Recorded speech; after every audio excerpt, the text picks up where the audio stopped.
You ever get kind of bored of painting or kind of stuck and you end up feeling like you're just doing the same thing over and over and over again? That's kind of how I was feeling, so we're going to be changing it up. I want to start getting more into characterizing my paintings a little bit more, getting a little bit weirder with the subject matter, kind of making things just a little bit less realistic, I guess.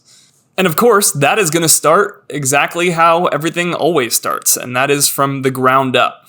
We got to build the foundation first. And here we go. I'm going to hound it into you again. Make your own canvases. They are so much better, and you can do custom sizes. It's so much cheaper, and it's kind of low-key fun.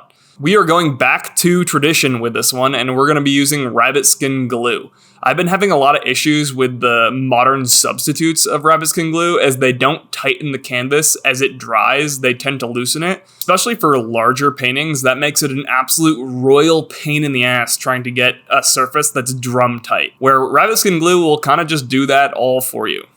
I didn't even really put much effort into getting this really tight while I was stretching it. It was kind of a half-assed job, but as soon as I start putting this rabbit skin glue on, this thing is going to just tighten up like crazy. And oh my god, it is so much more satisfying when this works out and I don't have to sit there and struggle trying to get a canvas tight. And for those that don't know, rabbit skin glue is a sizing agent made out of skin of animals. And what it's going to do is protect the fibers of the canvas from the oil, as I will be using an oil-based ground for this. So I'm basically going directly over the canvas that has been sized with rabbit skin glue with oil. And if you don't use the sizing layer, your canvas will start to soak up that oil and then eventually break down. And we don't want any decaying canvases in 100 years. I didn't actually know what I was going to be doing with this canvas while I was making it, but it's always nice to have some lying around whenever you're feeling inspired, and that's actually how this project came to be. I was kind of sitting in my garage, and I was pretty bored, and I just all of a sudden started to get this idea for a painting, and this is the first painting that I have that I actually didn't use a full reference photo. This is just a combination of a bunch of different things. It's late as fuck. It's not that late, it's 10:30, but I'm feeling inspired, which means we're gonna use this puppy. Fuck, it's not gonna fit. Will it fit? Go in. Ow. Oh, that's so sketchy. Ugh.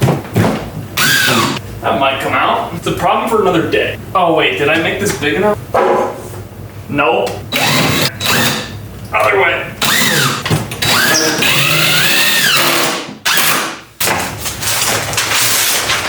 We make those sick. You stay there. Ready tighty.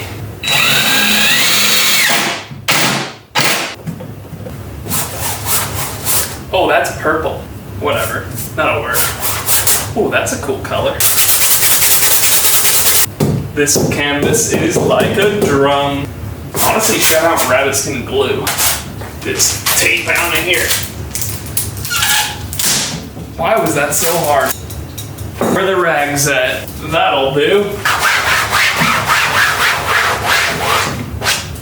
I didn't end up recording any of the process of coming up with the actual reference photo, but I spent about 10 or 12 hours drawing on a application on my computer and mashing up different things in order to get to this point. I do think that it's a very interesting process, and I will probably go back in and in my next video really make a effort to try and explain what I'm doing there. But for now, you just get to watch this painting come together as if it were not planned. In reality, this is a very heavily planned painting, and I knew exactly where pretty much everything was going to go prior to actually putting paint on canvas. And that is going to start here at the underdrawing, blocking things out, making sure everything is where it's supposed to be, and kind of adding a little bit of a tone down here and there.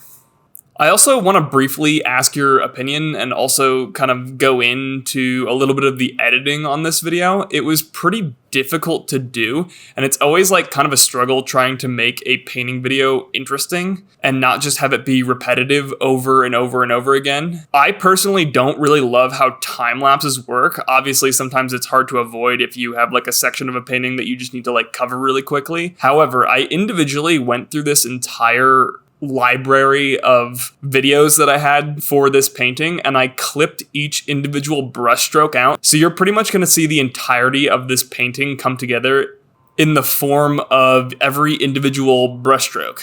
And it's kind of crazy that once I did this, I didn't speed up any of the brushstrokes themselves. In a way, beyond the whole canvas preparation and all of the mixing of colors and beyond the reference photos, this painting realistically only took 15 minutes to make, which is wild to think about.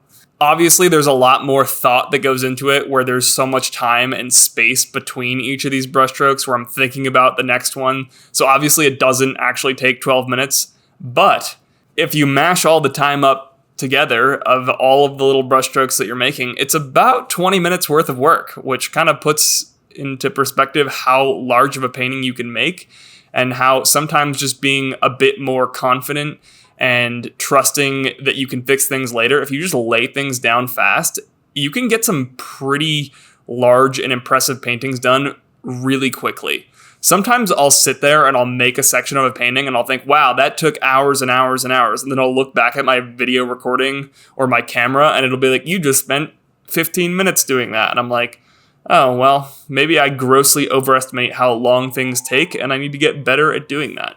Since I don't have any of the footage of me actually coming up with this composition and figuring out how this painting was going to work in my planning stage, I do want to talk about it a little bit. So the two faces that you're seeing here are two individual portraits that I took separately and then mashed together in a way that they worked. And a lot of times mixing two references together, the biggest aspect is getting the colors right and trying to get them to mash up as if they are in the same world. So color plays a huge role in this painting. Earlier in the video, I mentioned that I wanted to play around more with the characterization of people and make it feel a bit more like a painting rather than I am painting from a photo or a reference photo, as your eye does not really see the same way that cameras do. The more that I've been playing around with this aspect of painting, the more that I'm like looking at all of my paintings together and feeling like they're getting kind of stale. So going forward, I'm going to be doing a lot more paintings similar to this one, where I come up and create a composition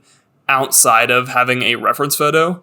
And I think it's going to be a lot more work, but I think it's going to be way more rewarding in the end. I want to clarify that before I continue. I will always be using reference photos because that's how you figure out how things work in reality, but I don't want to use an individual reference photo. Before I start jumping into paintings and just start like creating them, I'm going to try and almost build up the muscle, where I find it's a lot easier to experiment when you're working online or you're working on a digital platform. That way you can get kind of like crazy with the colors and there's no fear of messing anything up because you can always just press undo. So it's easier to just try things out and see how they come together. I guess what I'm trying to say is that I want to get a bit more abstract with the work that I'm making and really embrace that a painting is a painting, while also trying to hit some of the same emotional notes that I put in my other work, or I guess my work in general.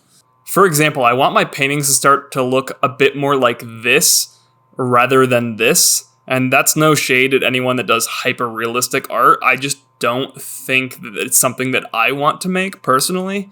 I just don't find it very interesting, as I feel a bit more like a printer rather than someone that's like being creative or like working on something that I'm passionate about. One of my favorite artists that I follow over on Instagram is probably Andrew Salgado. And if you look at his earlier work, I think you can kind of see what I'm saying, where this stuff is fantastic, but it's very individual reference photo heavy. You can almost see where the influence of the reference photo kind of takes over more than the creativity. I don't know if that makes any sense. But then if you look at his more recent work, it seems like he's honed that skill so well that the reference photo is almost completely gone and has been taken over by his own ideas about the reference photo. I don't know if that makes any sense. Talking about art is so hard because sometimes I don't even know why something resonates with me more than something else does. Obviously, this is not me saying go out and find your favorite artist and then just start copying them, but it is nice to sometimes take a closer look at people's work that you really resonate with and ask yourself why. Like, why do I like this more than something else? So what does that mean going forward with my own work? And the answer to that is I'm not really sure. I guess you don't actually have to know everything before you go into a painting or try and develop a new direction. I guess I'm kind of trying to figure that out as I talk over this painting. And I think the biggest takeaway that I've had is that I want to reintroduce fear back into my work. Reintroduce the idea that something could go wrong and get out of my comfort zone a bit more with the work that I'm going to be putting out in the future. Now, I don't know if I was 100% successful with this painting, but I do really like the direction that I went. And I think that we're going to continue pushing this in this direction and try and really develop this set of skills. I think that's a nice way of pivoting into talking about art block or figuring out what to make when you don't want to make something or you don't know what to make. I've talked about this before, and I think a lot of my viewers or people over on Instagram, or I guess YouTube now, kind of disagree with my mindset towards art block, is that I don't think it's real. Or real in the sense that people think that you just like wake up and you're like, oh, I don't know what to do. I think there's more underlying problems rather than just like your lack of inspiration. Now, the asshole way of saying it is that at the end of the day, if you want to be an artist that's making money and doing it as a living, you don't have the luxury of not making things. The dickhead way of saying it is that I used to work at a bakery, and if I woke up in the morning and was like, hey, I have a bakery block today, I don't want to come into work, I would have been fucking fired so fast. So if you ever find yourself not knowing what to make or not wanting to make or feeling like you genuinely have like a block in some hypothetical system where you can't make something, I would ask yourself why. It typically boils down to fear of failure. Like, why start something if you're in your head and you're like, oh, it's just going to be bad or it's not going to work out how I want anyway? And my solution to that has always been, okay, there's always something that I could be doing, even though I'm not going to make the most profound, amazing piece of art, is that you can always just back up to being like, okay, this is a lesson, not, I don't have to go out and make something absolutely exceptional. I just have to get slightly better today. And the easiest way to get over the I don't know what to paint aspect of it is just paint anything. It doesn't have to be amazing. Just go set up a little still life and just get better at painting. If you're not good at painting hands, just go online and just paint hands. Now, if you're generally a creative person and by default you create things, and right now you don't want to make anything, then it is probably something completely external. If I'm ever in a state that I don't want to paint, it's usually because I've not been taking care of myself. So if I just take care of myself and take care of my body and get rid of some of those stresses in my life, I just make things by default. And if none of those things work and you're still not feeling inspired or have any great ideas, then maybe you're just depressed. So try therapy. Or maybe you just genuinely don't like painting and you more so like the idea of it or the outcome of it somehow being successful than actually enjoying the process itself. And if that's you, then I don't know, maybe go try something else. There's a lot of things to do in this world. Try gardening. That shit is fun. You ever grown your own apple or a fruit? Oh my God, that is quite rewarding. All right, all of that aside, was this painting successful? I think so. I learned a lot. Was it the greatest thing I've ever made? Maybe not. Maybe. I don't know.